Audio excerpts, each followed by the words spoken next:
In New York, strangulation has always been illegal. It's always been a crime to harm another person intentionally.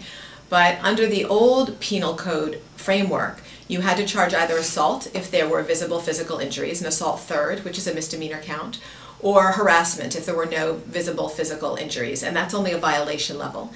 And the problem was that those charges are relatively low-level charges when an incident of strangulation is really a near-death experience for many people who experience it.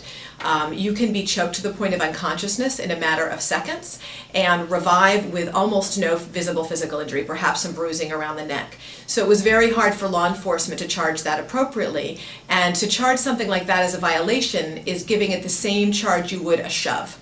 And everyone knew that wasn't right, because what the perpetrator in a strangulation case is doing is either possibly attempting to kill a person or at least letting them know that they could kill them. And so we really needed a provision that would match the severity of the crime, and that's what this new strangulation law does.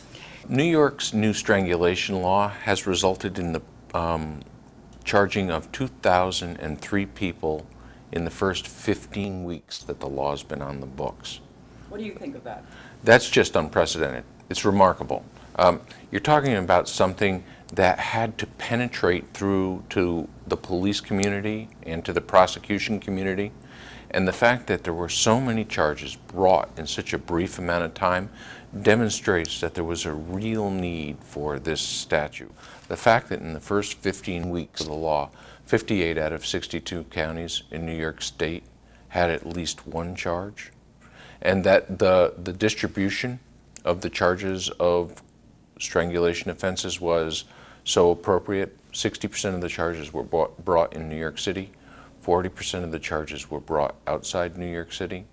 It shows a universal application of this new statute and reflects that the law enforcement community as a whole did a tremendous job about learning about the availability of this new tool and implementing it.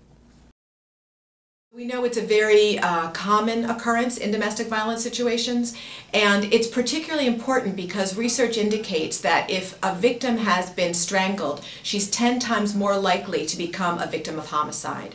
So we're very hopeful that this law that addresses strangulation in a forceful, appropriate way could in fact prevent some homicides from taking place.